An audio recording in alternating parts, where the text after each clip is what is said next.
ہمارے جو یہ امام نسائی ہے نا، نسائی شریف جن کے سیاستہ، تو مسلمان مجاہدین جب ان کے گاؤں پہنچے نا تو وہاں سارے مرد بھاگ گئے تھے، ایک مرد بھی نہیں رہا، عورتیں ہی عورتیں تھیں۔ جب مسلمان مجاہدین کو پتہ چلا کہ یہاں تو عورتیں ہی عورتیں ہیں تو انہوں نے یہ نہیں کہا یہ تو غیروں کی عورتیں ہیں، لوٹ مار کرو، قتل و غارت کرو۔ انہوں نے کہا کہ نہیں، عورتوں سے ہمیں لڑنے کی کوئی ضرورت نہیں ہے۔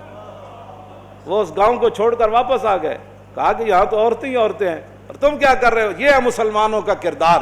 اور جب حاتم طائی کی بیٹی ننگے سر حضور کے سامنے آئی تو پھر رسول اللہ نے ان سے قید ہو کر آئی اور فرمایا کیا چاہتی ہو؟ کہا جی میں نے آپ یہاں نہیں رہنا، مجھے میرے بھائی عدی بن حاتم شام دوڑ گیا ہے، آپ مجھے سواری دیں اور راستے کا خرچہ دیں، زیادہ راہ دیں تو مجھے آپ آزاد کر دیں۔ حضور نے فرمایا یہ بھائی ان کو سواری بھی دے دو، ان کو کپڑے بھی دے دو، ان کو زیادہ راہ بھی دے دو اور ان کو بحفاظت شام روانہ کر دو۔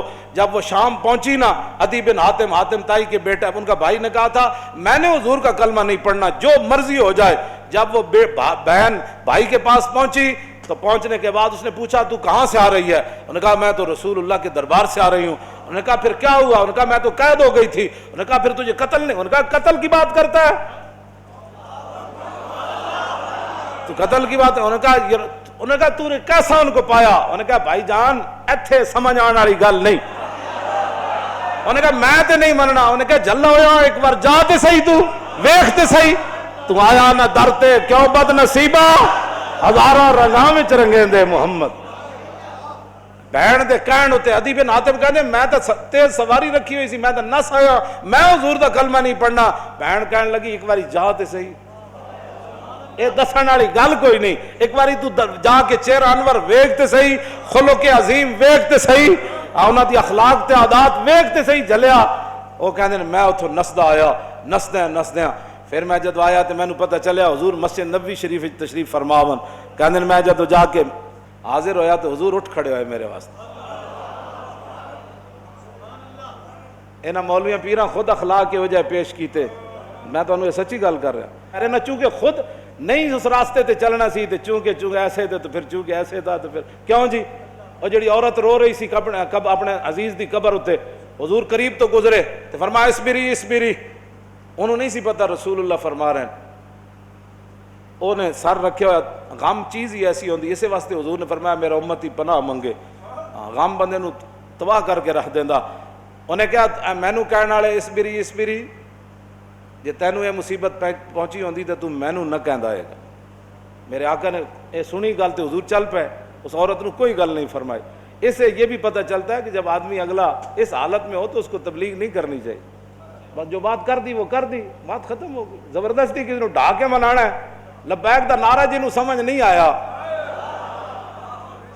ہن تسی انہوں ڈھا کے کی منانا ہے؟ اور میں نے یہ دسو تسی جیڑا اے نہیں کہندا حضور میں بھی لبیک کا اتنا ہی مانا ہے، حضور میں بھی حاضر، میرے بچے بھی حاضر، میرا مال بھی حاضر، میری عزت بھی حاضر اور میرے ماں باپ بھی آپ کے لیے حاضر، اس سے زیادہ لبیک کا کوئی معنی نہیں ہے۔ اور تاجدار ختم نبوت کے نعرے کا اس سے زیادہ کوئی معنی نہیں کہ ساری دنیا تہ و بالا ہو جائے لیکن حضور کی ختم نبوت پر پیرا ہر صورت میں ہوگا، بس اس سے زیادہ تاجدار ختم نبوت کا ہاں جی،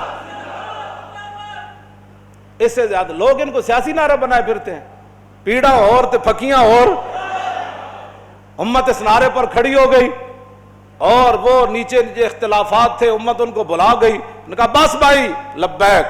مسجد نبی شریف میں عرب بھی کہتے ہیں لبیک یا رسول اللہ، ہم عربی ہیں لیکن یہ نعرہ تو ہاں جی مصری بھی کہتے ہیں لبیک یا رسول۔ پورا عالم اسلام نہیں پوری دنیا کہہ رہی ہے اس وقت لبیک یا رسول اللہ، ہاں لبیک یا رسول اللہ۔ تو اس سے بڑا اللہ کا کیا کرم ہو سکتا ہے کہ امت اختلافات کو بھلا کر حضور کی غلامی کے لیے جمع ہو گئی۔ اور اقبال کہتا تھا، میں کہتا تھا اقبال کی یہ خواب کب پورا ہوگا کہ اقبال کہتا تھا زاں کے ملت را حیات از عشق اوست اور برگ و ساز کائنات از عشق اوست۔ اقبال کہتا تھا کہ ملت کی حیات، ملت کی ترقی، ملت کا عروج اور پوری دنیا پر اسلام کے غلبے کی ایک ہی وجہ ہے کہ امت حضور سے پیار کرے، حضور سے عشق کرے۔ تو میں کہتا یہ کیسے ہوگا؟ لیکن رب ہے جو چاہے کرے۔ یہ نہیں پتا تھا کہ ممتاز قادری نے جو تختہ دار پر لبیک کہا تھا اس نعرے کی برکت سے پوری امت ایسے کھڑی ہو جائے گی۔ ہاں جی، بات اتنی ہے کہ او عورت نے حضور نال گل کی تھی کہ مجھے بہت مصیبت پہنچی ہے، اس کو تو پتہ نہیں تھا یہ رسول اللہ ہے. اور غم کتنی عجیب چیز ہے کہ وہ حضور کی آواز کو بھی نہ پہچان سکا. اللہم انی اعوذ بک من الغم والحزن، حضور کی اپنی دعائے مبارکہ ہے کہ میرا امتی کہے میں پناہ مانگتا ہوں غم اور حزن سے. ہاں جی، یہ بڑی ڈاڈی شاید ہے. اب میں جو بات اگلی کرنے لگا ہوں، بعد میں جب صحابہ آئے تو انہوں نے کہا آپ کو پتہ ہے جنہوں نے آپ کہا تھا اصبری صبر کرو وہ کون تھے؟ کہا نہیں. انہوں نے کہا وہ تو خود رسول اللہ تھے. وہ میں نے حضور کو یہ جواب دیا ہے. وہ کہتی ہے میں پھر گئی جلدی جلدی حضور کے دربار پر. میں جو بات کرنے لگا ہوں وہ یہ ہے. وہ کہتی ہے جب میں حضور کے دروازے پر پہنچی تو میں نے کوئی وہاں چوکیدار نہیں پایا. 50 گارڈ اگے تے 50 پیچھے. اس حضرت صاحب نے سلام کون لوے گا؟ جتیاں پوان والے اور جبے پوان والے اور تے میک اپ کرنے والے اور. میں تو نہیں پڑھیا نہیں جو اس وقت حسنا چلیا. اسی واسطے تو ایک باری جڑا حضرت عدی بن حاتم آئے نا تے جدو رسول اللہ نال ملاقات ہوئی حضور اٹھ کھڑے ہوئے تے عدی بن حاتم کہندے نے میرے دل نے گواہی دیتی اللہ دے رسول. کیوں جی؟ فرماندے پھر حضور نے میرا ہاتھ پکڑیا تے حضور اپنے در اقدس کی طرف گھر دی طرف چل پے. کہندے راستے چ ایک بڈھی مائی مل گئی. عورتوں نوں ویسی گلاں نہیں مکدیاں تے مائی بھی ہوے تے پھر بڈھی بھی ہوے. کہندے انہوں نے اتنی لمبی گفتگو حضور نال کیتی تے حضور دے چہرہ انور تے بھی ناگواری دے آثار ظاہر نہیں ہوئے کہ میرے نال مہمان ہے تو بس بھی کر. ہوں کہندے نے میں کھڑ کھڑ کے تھک گیا لیکن رسول اللہ نے ایک باری بھی اس مائی نوں نہیں فرمایا کہ مائی بس کر اور کام تھوڑے. کہندے انہوں نے اپنی پوری گفتگو مکمل کی تھی تو پھر حضور چلے نہ جدوں. کہندے دوسری باری میرے دل نے گواہی دیتی حضور اللہ دے رسول. تو کہندے جدوں رسول اللہ گھر تشریف لے آئے تو حضور دا ایک مبارک تلائی سی جہدے تے حضور آرام فرماندے سن. کہندے نے اودے وچ کھجور دی چھال بھری ہوئی سی، کھجور دے پتے بھرے ہوئے سن. اس تے او بدن مبارک سوندے سن جنہاں دے بارے حضرت انس کہندے نے میں 10 سال خدمت کیتی. حضور نہ سلام لیا، ہزاراں واری لیا، حضور دے مبارک ہتھاں نوں بوسہ دیتا، چومیا. ما مسست خزن ولا حریرن ولا شیئن قط الین من کف رسول اللہ. نہ میں کوئی ریشم نو ہاتھ لایا نہ کائنات دا کوئی اور نرم کپڑا ہو جائے میرے ہاتھ وچ آیا کہ حضور دے مبارک ہاتھ تو نرم ہاتھ ہوے. کیوں جی؟ حضور اس تلائی تے سوندے سن جے دے وچ روئی نہیں سی، کھجور دی چھال بھری ہوئی سی. نہ انہاں کدی چھال ہوتے سونے، نہ انہاں کدی بدر جانے، نہ انہاں کدی جناب تلوار پکڑ کے خندق وچ پہرے دینے. انہاں تو کہنا یہ لبیک والے کیا کر رہے ہیں؟ اسلام تو امن کا درس دیتا ہے. میں کہا دسو نا خندق وچ کتنے بندے آئے؟ کیوں جی؟ خندق وچ کتنے بندے آئے؟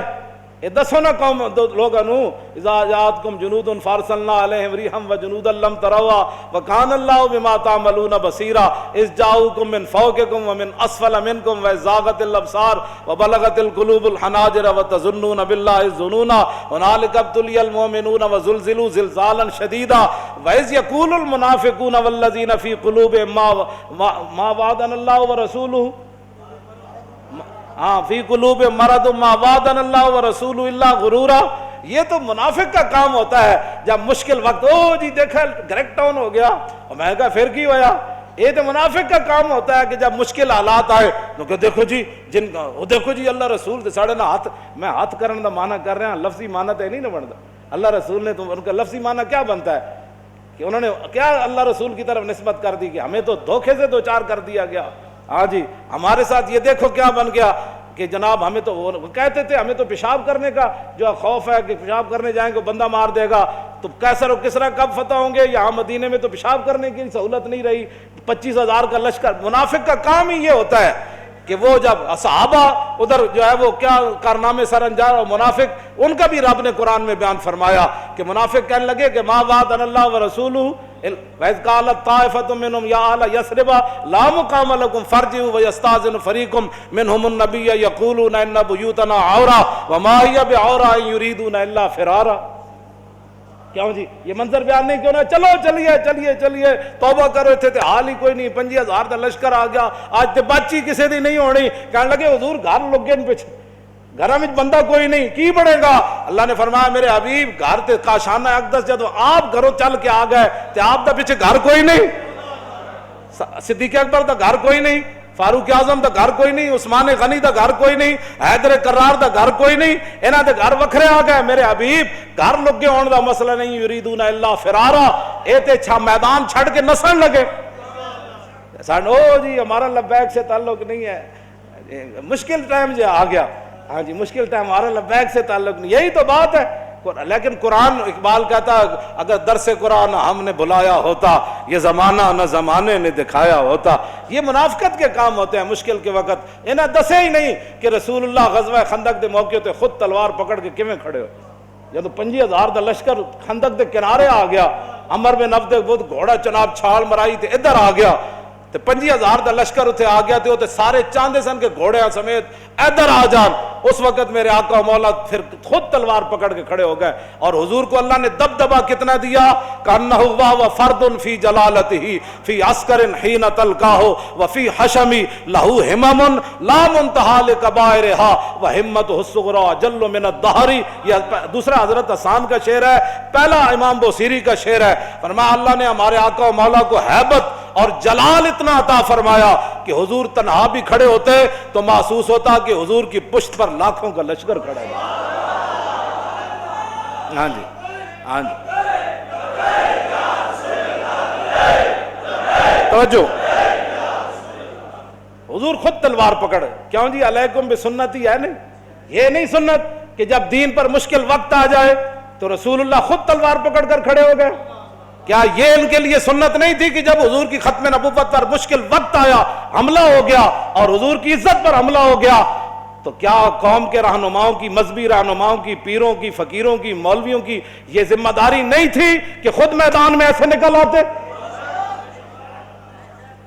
یہ ہے نا علیکم بسنتی و سنت الخلفاء. کیوں جی الراشدین, اور سنت خلفاء کیا ہے؟ یہ تو حضور کا اپنا اس طریقہ مبارکہ ہے نا. سنت خلفاء کیا ہے کہ جب جنگ یمامہ میں مسلمہ آیا تو افضل الخلق بعد الرسل, آپ نے فرمایا بدری ہوئے یا غیر بدری ہوئے, بڑھا ہوئے یا جوان ہوئے, اکھاڑا صحابی ہوئے یا نابینا ہوئے, ہاتھ سلامت ہومن یا کٹے ہومن, سارے یمامہ پہنچو. خلفاء دی بھی یہی سنت ہے. جدو ختم نبوت کا مسئلہ آیا تو پھر سیدنا صدیق اکبر خود بھی تلوار پکڑ کے چل پے, لشکر تے روانہ کیتے نا, ہاں جی خود بھی چلن لگے. حضرت مولا کائنات علی مرتضیٰ نے روکیا, فرمایا ابو بکر جو آپ کو کچھ نقصان ہو گیا تو ہمارا کیا بنے گا.